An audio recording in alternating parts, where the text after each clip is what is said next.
Coming up next, Episode 6, Dr. Robert's Countdown, the top 11 songs from 1977. What if we could go back, to a time, to a moment, to a song?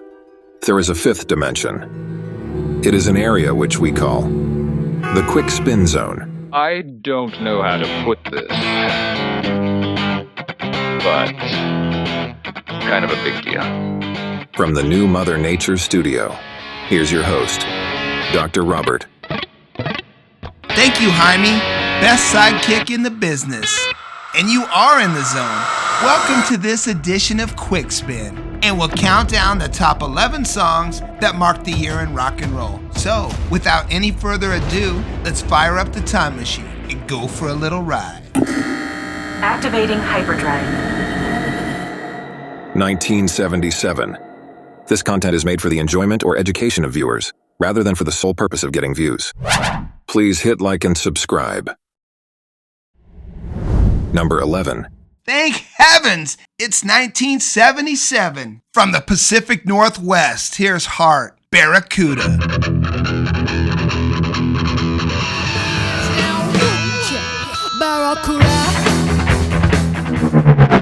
Listen to Jaime. He knows what he's talking about. Doctor.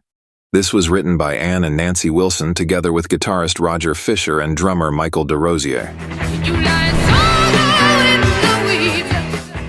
According to the band, the song is a statement about the record industry in general.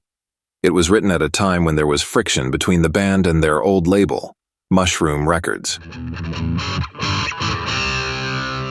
The Wilson sisters revealed in various interviews that the song was about Hart's anger towards an ad Mushroom Records placed in trade publications. The song focuses on Ann's rage towards a promoter who came up to her after a concert in Detroit asking how her lover was. Some really sleazy guy came up to me and implied to me that he was really turned on. She initially thought he was talking about her then-boyfriend band manager, Michael Fisher, after the promoter revealed he was talking about her sister, Nancy Wilson. Huh? Anne became angry and went back to her hotel room to write the song. Well, we are all grateful for that result. Barracuda. Who's your favorite recording artist when it comes to the Seattle sound? Number 10. Here's the Blue Oyster Cult, B.O.C., Godzilla. Oh no, there goes Tokyo.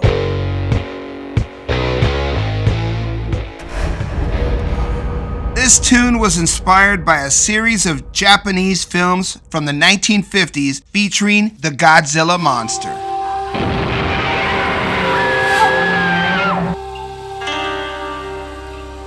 Like the Godzilla movies, the song is pure camp, with guitar riffs heavy as lead and a closing lyric that sums up the lesson of this story. If there was any doubt about the band's intentions, it was stomped out by this monster. During the second half of the song, Eric Bloom speaks a little Japanese. 臨時ニュースを申し上げます。ゴジラが銀座方面へで向かっています。大至急避難してください。大至急避難してください。Dr. Robert's ultimate album side from B.O.C. starts with Don't Fear the Reaper, Burning for You, and Cities on Flame with Rock and Roll.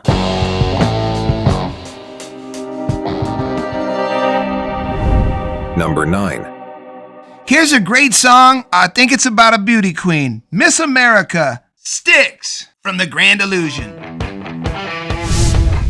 We started the show with the fish, followed that with the giant reptile, so it only makes sense to segue into a beauty queen. Your new Miss America 20. Baby. The Grand Illusion came out July 7th, 1977. Come sail away, fooling yourself. So many great classics on this album. I agree. This song is often interpreted as a gritty send-up of the Miss America pageant. taking aim at the shallow and exploitive production that casts aside the winner as soon as someone new takes the crown.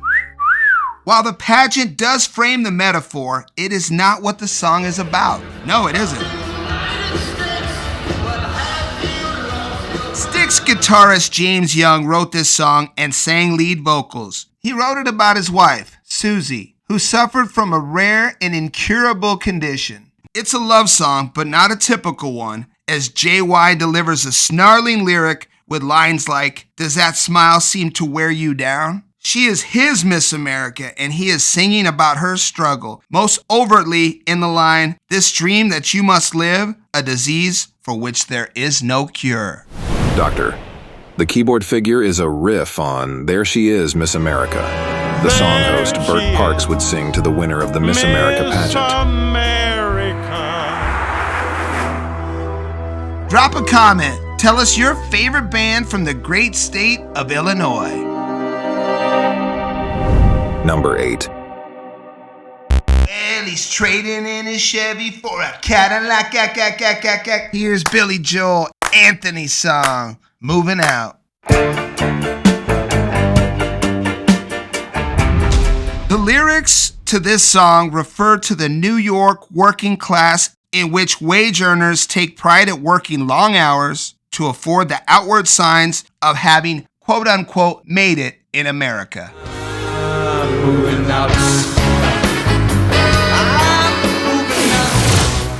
The character Anthony questions if owning a house in Hackensack, a suburb of NYC, is worth the effort. It's a house out in Hackensack.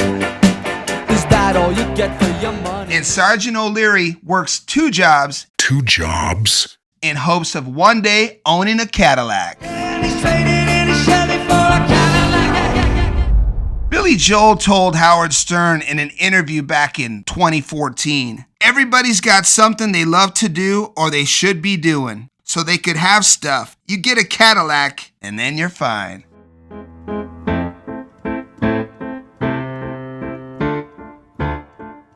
In the song, there's a sound of a car peeling out. That was Doug Stegmeyer's car, the bass player, who at the time had a 60s era Corvette. He took his little tape machine in the car and hung the microphone out the rear end and started burning rubber, screeching away from his house. The piano man had a few tricks up his sleeve.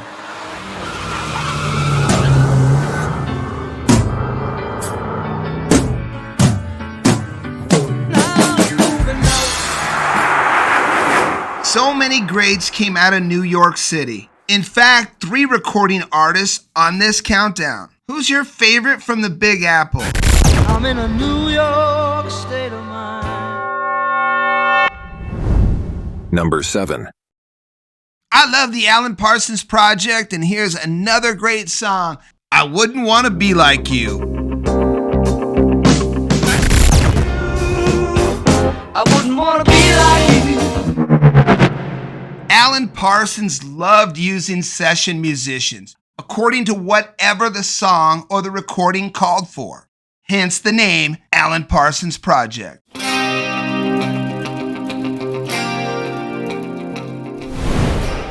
Like on the other project releases, vocalist Lenny Zakatek gets the rock track. He would usually do the more rockin' songs from the APP catalog.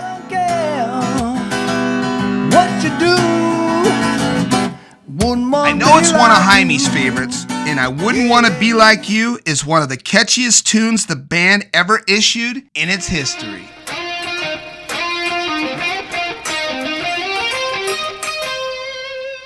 You want funk in your opus to a technological society? You got it.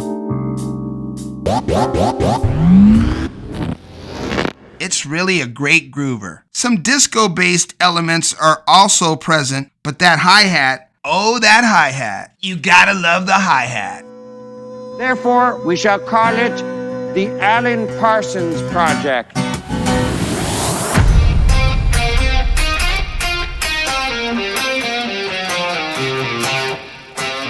My ultimate album side from Parsons, Eye in the Sky, Games People Play, prime time in Psychobabble.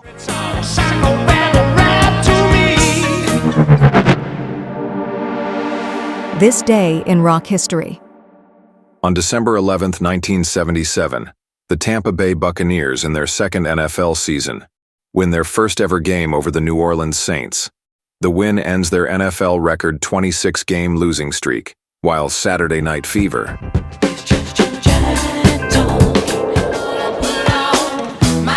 appears in movie theaters, igniting a new popularity for disco music and pushing it to the forefront of American pop culture, with the soundtrack to the film by the Bee Gees, who have composed most of the tracks.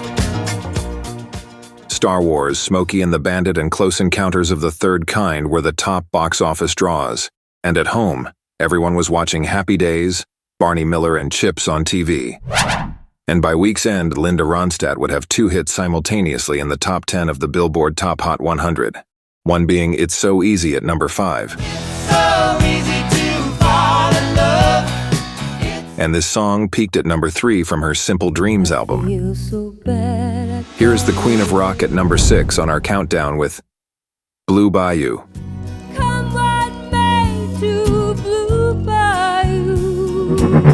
Blue Bayou was originally recorded by Roy Orbison at the end of 1961 and released on Monument Records in 1963. I left my baby behind on Blue Bayou. Blue Bayou is a song about longing and nostalgia, beautifully sung by Linda Ronstadt. The lyrics encapsulate the desire to return to a cherished place that holds fond memories, in this case, Blue Bayou. The protagonist of the song is working hard, saving up. Saving nickels, saving dimes, until the sun don't shine. And looking forward to the day they can return to their beloved place, where the world feels perfect and everything is just fine. Don Henley of the Eagles sang backup on the recording. It was Ronstadt who helped incubate the formation of the Eagles in 1971, when she hired Fry and Henley to be part of her backing band. Because of this song, Dixon's Baseball Dictionary records that a Linda Ronstadt is a synonym for a fastball, a pitch that blew by you. That phrase was coined by New York Mets broadcaster Tim McCarver during a Mets telecast in the 1980s. That was a Linda Ronstadt fastball. It blew by you. Ronstadt's version was nominated for the Grammy Award for Record of the Year and for Best Female Pop Vocal Performance, and has remained a popular song, still getting airplay throughout the world, while younger generations continue to perform this classic hit. My dreams come true on Blue Bayou.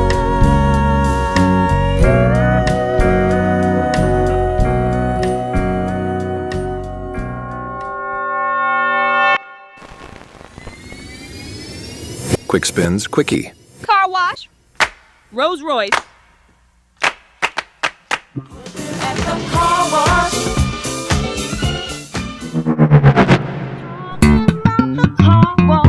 This is KGYS Los Angeles, the hip trip. Guaranteed to put that dip back in your hip for glide in your stride.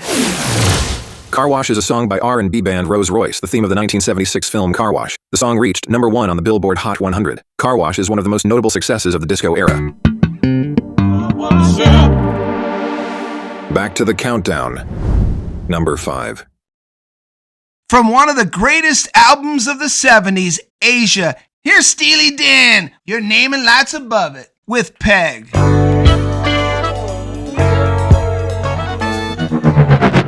Doctor, let's reach out to Valerie, who co-writes the show. I love it. Your comedy and timing is great. I love the little pop-ups of info on the band and, of course, hearing songs I've never heard of or known before. I look forward to each and every episode. Keep up the great work. It'll keep getting better and better. High five. Valerie goes on to say she loves her Steely Dan and the band too.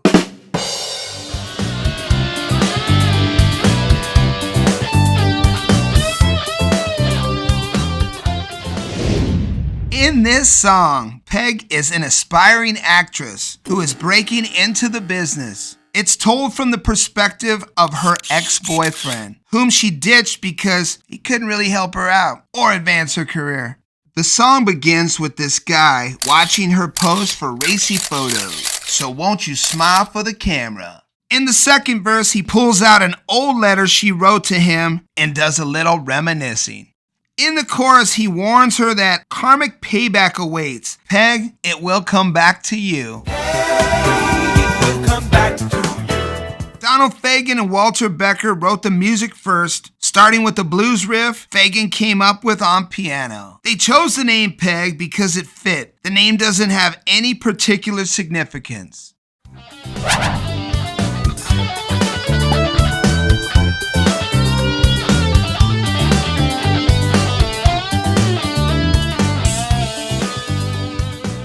My ultimate Steely Dan playlist has to include Kid Charlemagne. Is there gas in the car? Do It Again. And Josie, who prays like a Roman with their eyes on fire.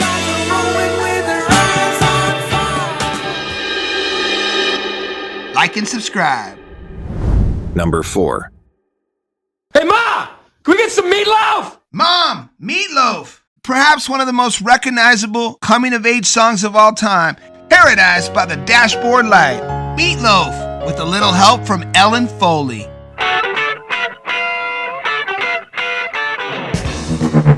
Holy cow, I think he's gonna make it. This song is about a teenage boy trying to convince a girl to have sex with him in a car. Sex would be the paradise for him, but she holds out until he says he loves her and will stay with her forever. Famous last words. Before we go any further, do you love me? Overcome by passion, he does and honors his word to spend the rest of his life with her, even though he can't stand her. Like all the tracks on the album Bat Outta Hell, Paradise by the Dashboard Light was written by Jim Steinman, who had a very theatrical style perfect for Meatloaf's operatic rock voice. Meatloaf was a huge fan of the Yankees, and the baseball announcer is former Yankee great Phil Rizzuto. Here we go. We got a real pressure cooker going here. 2 down, nobody on, no score, bottom of the 9th. Baseball is used as a metaphor for sex in the song. The young man almost makes it home, but he's thrown out at the plate when she decides she won't let him cross home plate. You're out! We're glowing like the metal on the edge of a knife. You know what? I will have some meatloaf. Let's have some meatloaf. You want some? Yes. I need... Hey, Mom! The meatloaf! I think Meatloaf knocked it out of the park when he picked his partner for this one. Do you have a favorite duet? Let us know in the comment box. Like and subscribe. We want this to be as interactive as possible. Please leave a comment. Go to our posts page and take part in music trivia and more. Or try and stump the panel with your mystery rocker clues. Maybe sometime soon, you'll be featured on a future Quick Spin to the Past. Dr. Robert? Now back to Dr. Robert. Mystery rocker time. We are joined in studio by local comic Demetrius. Thanks for coming in, D. What's your favorite thing about Quick Spin? What do I love? I love me some Jaime. I love music from the 70s, like Leo Sayer. You make me feel like dancing. You make me feel like dancing. Woo! Let's start with that. Well, that's great, D. Now go ahead and clue us in on today's mystery rocker. This band gets its namesake from the 2-piece rhythm section, and one of the singers used to be perfect. But that's secondhand news. Oh well. Let's get back to the show while we think about D's mystery rocker. Number 3. Time for a little slow hand. Eric Clapton with a little help from Marcy Levy. Who? Another Wurlitzer wonder. Lay Down Sally. This jaunty tune is one of Eric's biggest American hits. He wrote it in the style of one of his favorite songwriters, Oklahoma musician J.J. Cale.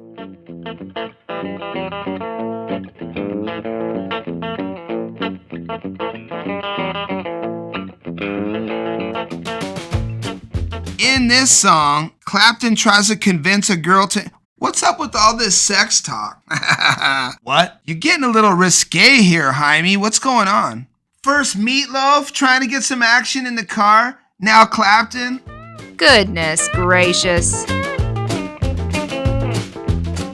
This is one of Slohan's best, and maybe not if you ask his English teacher. Lay Down Sally is grammatically incorrect, as it would mean taking Sally and actually placing her horizontally. Who's writing this crap? Is that too soon? Jaime, get the hook. Clapton's correct grammar should have been Lie Down Sally. He's in good company. Bob Dylan also ignored this rule in Lay Lady Lay. Lay Lady Lay. Doctor. Slow Hand was released on November 25, 1977 by RSO Records and produced the hit singles Lay Down Sally, Wonderful Tonight,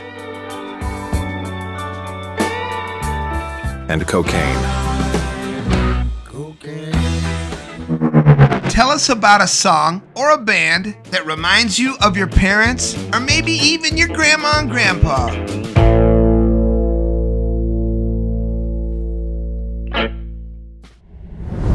Number 2.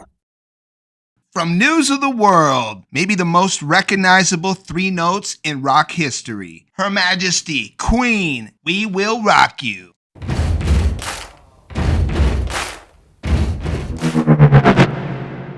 This song was written by Queen guitarist Brian May. He told Mojo magazine in 2008 he wanted to create a song that the audience could participate in. Doctor. This was depicted in a clip from the 2018 Freddie Mercury biopic Bohemian Rhapsody. Imagine thousands of people doing this in unison. The song does not contain any actual drums. That famous rhythm came from the sound of the band, roadies, engineers, and even their tea lady, Betty, stomping their feet in London's Wessex studios.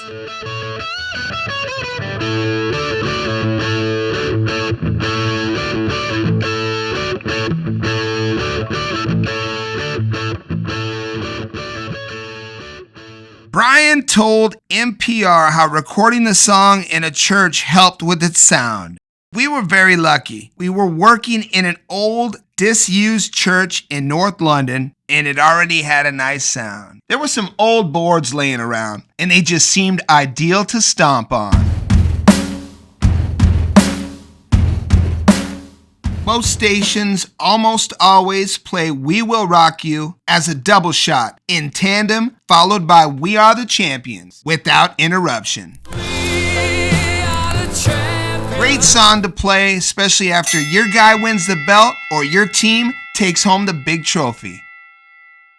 Take 2 of these and call me in the morning. Quick Spins bonus segment. Jaime's unsung track. Miss You So Badly, Jimmy Buffett. Miss you so badly. Well, I love you madly. From the breakthrough 1977 album Changes in Latitudes, Changes in Attitudes. The song, Miss You So Badly, is about a musician's life on the road. Very descriptive and could be labeled as a coral reefer travel journal. This is one of them. This is called Miss You So Badly. With lyrics like, I guess it all blew up in Missoula, and we're staying in a Holiday Inn full of surgeons. We're staying in a Holiday Inn full of surgeons. The sheer mention of Tuborg beer, strippers, The Gong Show, and Zorro. Just watching The Gong Show. Then the respectful reference to one of the greatest of them all, and an ear full of Patsy Cline. An ear full of Patsy Cline. An introspective ballad loaded with humor and experience about being on the road too long without your loved one. Riff Raff. The riff of the year, Cat Scratch Fever, Ted Nugent.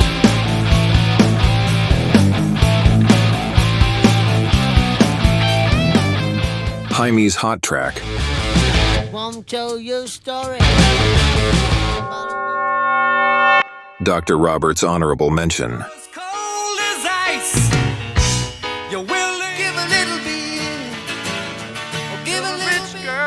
and you're gone too far. Undercover angel, moving and we got to get down to swing down. Knowing me, knowing you. How? You're moving. That's how. The rest of the day, little queen, go your own way. Now back to Dr. Robert. Today's mystery rocker is most definitely Fleetwood Mac. And here's Dreams by the Mac off of Rumors.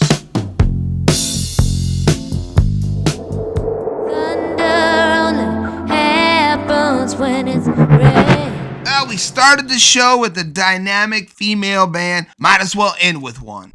This group took their name from Mick Fleetwood and John McVie, the backbone of the band. And Christine's maiden name is perfect. Lindsay, picking on secondhand news. And oh well, frontman from the original lineup, Peter Green.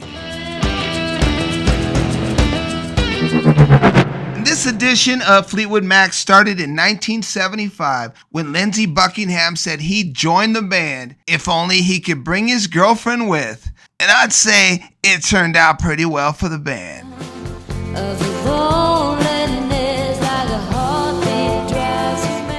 The follow-up to the self-titled album, Rumors, which went 20 times platinum. That's a lot of album sales.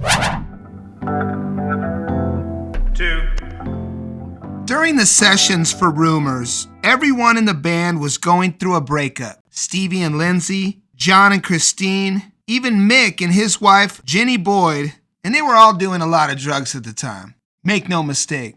Players Only Love You When They're Playing was directed at Lindsay. Stevie was not happy when he brought Go Your Own Way to the sessions, which obviously was about her.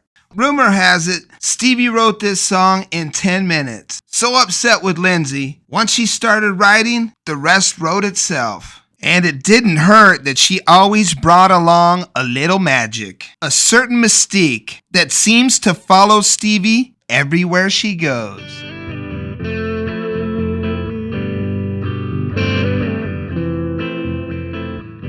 Doctor, did you know Bob Welch was a member of the Mac from 1971 to 1974?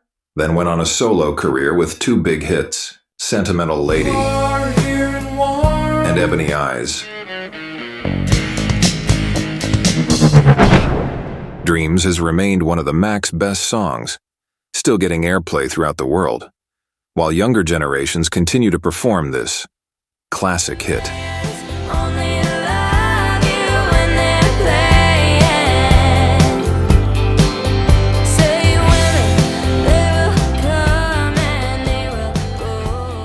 Have you any dreams you'd like to sell? If you feel we left off any songs, please comment. Thank you so much for joining us, and I can't wait to see you on a future quick spin to the past. Until then, music is a doctor. I just play one on the X.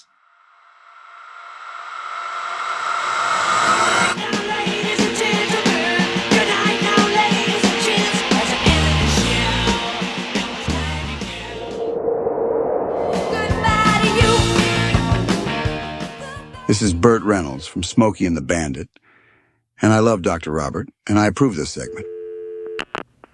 If you'd like to make a call, please hang up and try again.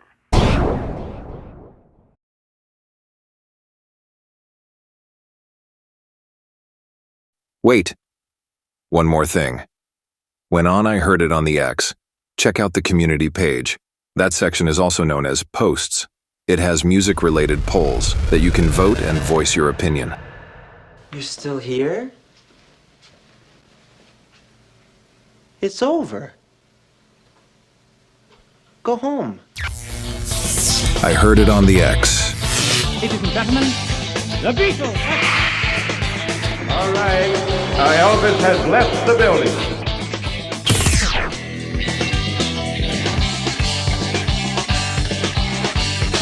Thanks for watching.